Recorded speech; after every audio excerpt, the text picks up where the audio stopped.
laat jou ja, ja wees. Matteus 5 vers 37 sê, laat die woord ja by julle werklik ja wees en julle nee, nee. Meer as dit is uit die bose. Integriteit is om te doen wat jy sê. Die ja van jou mond moet die ja van jou dade word. Dis liefdeloos teenoor ander om nie ons beloftes na te kom nie, en mense voel dit aan. Die volgende is deel van jou integriteit. Moenie beloftes maak wat jy nie kan hou nie. As jy twyfel, moet eerder nie beloof nie.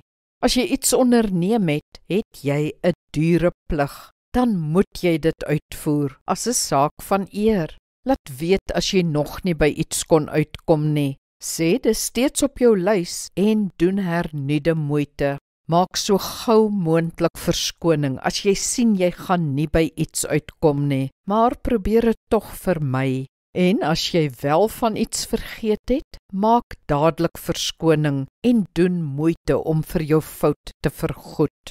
Onthou, jou woord is jou eer. Hou jou beloftes duur. Kom ons bid saam. Hemelse Vader, dankie dat U die waarmaker van elkeen van U beloftes is. Maak my ook so. Help my om te doen wat ek beloof het, uit respek en uit liefde. Amen. Die Here seën jou.